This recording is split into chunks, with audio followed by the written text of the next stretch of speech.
Hello, I'm Chase Pasinchik. I'll be reading J.K. Rowling's The Ickabog. Chapter 1, King Fred the Fearless. Once upon a time there was a tiny country called Cornucopia, which had been ruled for centuries by a long line of fair-haired kings. The king at the time of which I write was called King Fred the Fearless. He'd announced the fearless bit himself on the morning of his coronation, partly because it sounded nice with Fred, but also because he'd once managed to catch and kill a wasp all by himself, if you didn't count 5-foot men and the boot boy. King Fred the Fearless came to the throne on a huge wave of popularity. He had lovely yellow curls, a fine sweeping mustache, and looked magnificent in the tight breeches, velvet doublets, and ruffled shirts that the rich men wore at the time.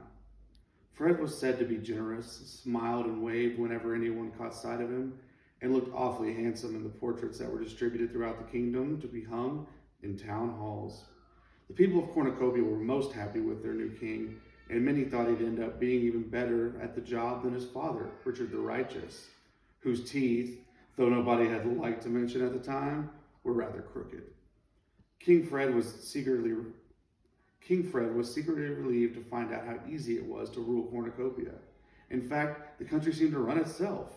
Nearly everybody had lots of food, the merchants made pots of gold, and Fred's advisors took care of any little problem that arose. All that was left for Fred to do was beam at his subjects whenever he went out in his carriage to go hunting 5 times a week with his 2 best friends, Lord Spittleworth and Lord Flapoon. Spittleworth and Flapoon had large estates of their own in the country, but they found it much cheaper and more amusing to live at the palace with the king, eating his food, hunting his stags, and making sure the king didn't get too fond of any of the beautiful ladies at the court. They had no wish to see Fred married, because a queen might spoil all their fun. For a time, Fred had seemed to rather like Lady Islanda, who was dark and beautiful as Fred was fair and handsome, but Spittleworth had persuaded Fred that she was far too serious and bookish for the country to love her as a queen. Fred didn't know that Lord Spittleworth had a grudge against Lady Islanda.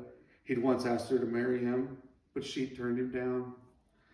Lord Spittleworth was very thin, cunning, and clever. His friend Flapoon was ruddy-faced and so enormous that it required 6 men to heave him into his massive chestnut horse. Though not as clever as Spittleworth, Flapoon was far sharper than the king. Both lords were experts at flattery and pretending to be astonished by how good Fred was at everything, from riding to tiddlywinks. If Spittleworth had a particular talent, it was persuading the king to do things that suited Spittleworth. And if Flapoon had a gift, it was convincing the king that nobody on earth was as loyal to the king as his 2 best friends. Fred thought Spittleworth and Flapoon were jolly good chaps. They urged him to hold fancy parties, elaborate picnics, and sumptuous banquets because Cornucopia was famous far beyond its borders for its food. Each of its cities was known for a different kind, and each was the very best in the world.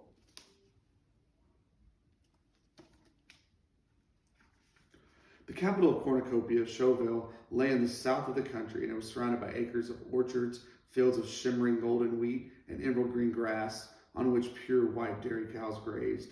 The cream, flour, and fruit produced by the farmers here was then given to exceptional bakers of Chauville who made pastries. Think, if you please, of the most delicious cake or cookie you've ever tasted. Well, let me tell you, they'd have been downright ashamed to serve that in Chauville. Unless a grown man's eyes filled with tears of pleasure as he bit into a Chauville pastry, it was deemed a failure and never to be made again. The bakery windows of Chauville were piled high with delicacies such as maidens' dreams, fairies' cradles, and most famous of all, hopes of heaven, which were so exquisitely, painfully delicious that they were saved for special occasions, and everybody cried for joy as they ate them. King Porphyrio of neighboring Pluritania had already sent King Fred a letter, offering him the choice of any of his daughter's hands in marriage in exchange for a lifetime supply of hopes of heaven. But Spittleworth advised Fred to laugh in the Pluritanian ambassador's face. "His daughters are nowhere near pretty enough to exchange for hopes of heaven, sir," said Spittleworth.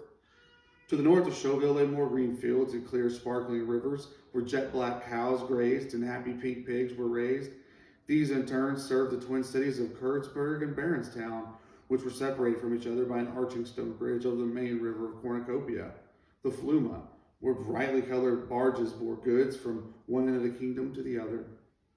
Kurtzburg was famous for its cheeses, huge white wheels, dense orange cannonballs, big crumbly blue vein barrels, and little baby cream cheese smoother than velvet.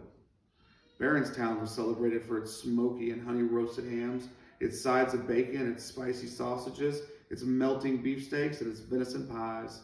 The savory fumes rising from the chimneys of the red brick Baronstown stoves mingled with the odorous tang wafting from the odorous doorways of the Kurtleberg's cheesemongers, and for 40 miles around it, it was impossible not to salivate, breathing in the delicious air.